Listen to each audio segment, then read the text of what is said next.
चुनावों में बीजेपी 400 पार का दावा कर रही है, लेकिन इधर कांग्रेस की तरफ से राहुल गांधी और प्रियंका गांधी भी समीकरण बताने में लगे हुए हैं बीजेपी का। आपको बता दें कि उनका खुद का अंक गणित बिगड़ा हुआ है, लेकिन दूसरे का गणित बता रहे हैं। उन्हीं की राह पर अब अखिलेश यादव भी निकल पड़े हैं, वो भी अनर्गल बयानबाजी कर रही हैं। क्या है खबर, दिखाते हैं आपको इस रिपोर्ट के जरिए।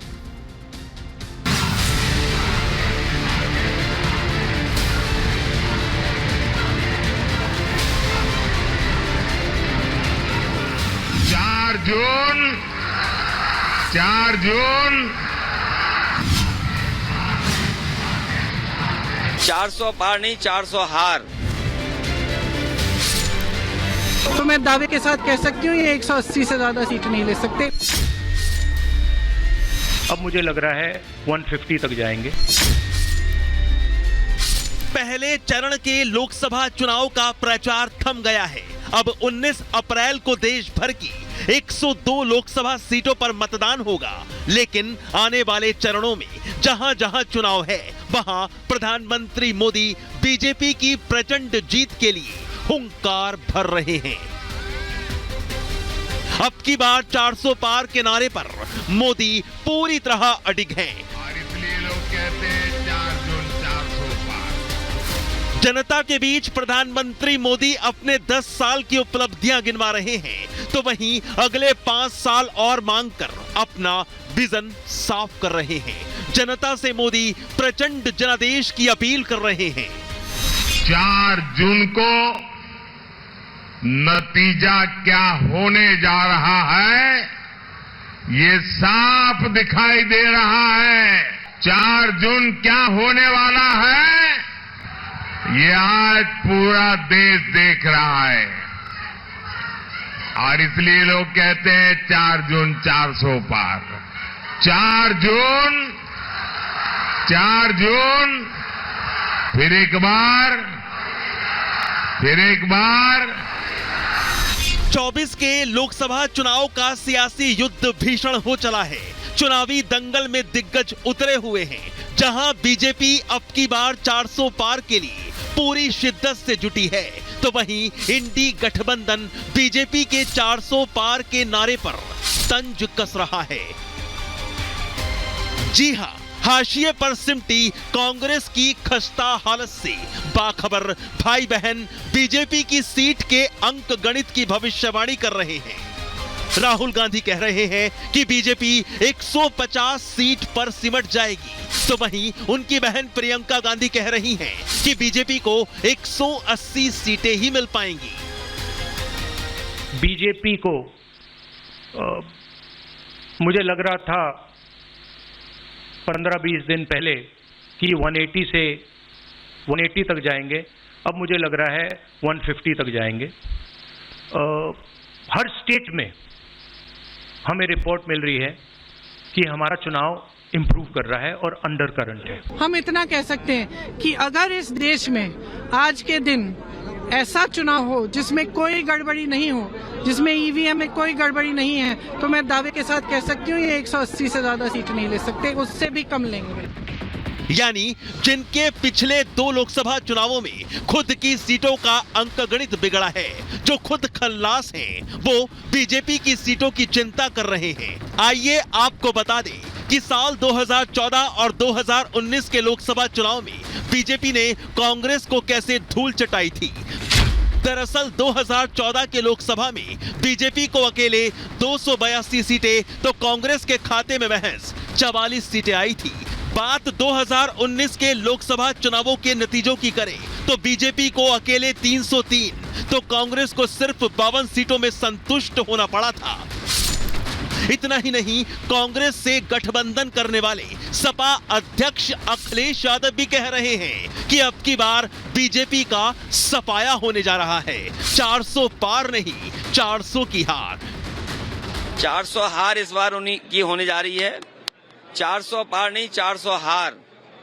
और जितने लोग हैं संविधान और लोकतंत्र को खत्म करने वाले लोग हैं, वो सब इस चुनाव में जनता के वोट से भगाए जाएंगे। जी हां, ये वही अखिलेश यादव हैं जिनकी सपा 2019 में खुद यूपी में 80 में से महज 5 सीटें ही जीत पाई थी और यूपी में ये 2 लड़के फिर 7 आए हैं। लेकिन पीएम मोदी ने राहुल अखिलेश पर पहले ही निशाना साध कर कह दिया था कि यूपी के 2 लड़कों की फिल्म फ्लॉप है।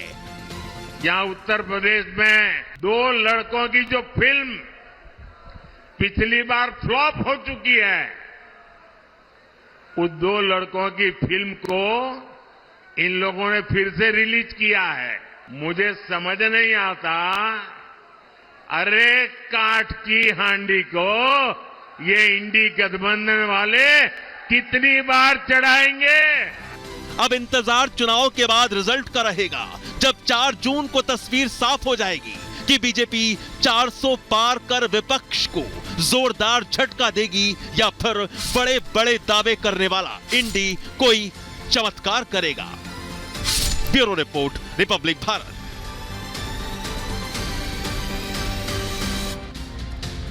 और अब बात करेंगे कश्मीर की। कश्मीर बदल रहा है, अब वहां पहले जैसा कुछ नहीं है, यानी कि खौफ नहीं है पहले जैसा। आपको बता दें कि इस बदलते कश्मीर को लेकर पूर्व आतंकवादी लश्कर तैयबा के एहतशाम ने रिपब्लिक भारत से बातचीत की और उन्होंने कहा कि अब जो कश्मीर के युवा हैं वो पत्थर की जगह बैलेट बॉक्स चुन रहे हैं। एक रिपोर्ट आपको दिखाते हैं।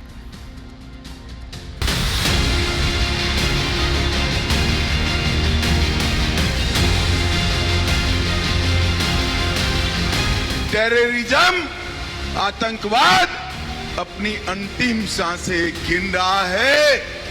बदल चुका है कश्मीर में सब कुछ, डर जैसा अब कुछ नहीं रहा यहाँ। दुनिया कश्मीर का नया चेहरा देख रही है, साजिशें दुश्मनों की नाकाम हो रही हैं। अब कश्मीर में उगते सूरज के साथ नई उम्मीदें और नई सुबह दिखती है, ना कि चीत्कार और पत्थरबाजी का खौफ। नया कश्मीर, नई तस्वीर, बदलाव का हर कोई मुरीद।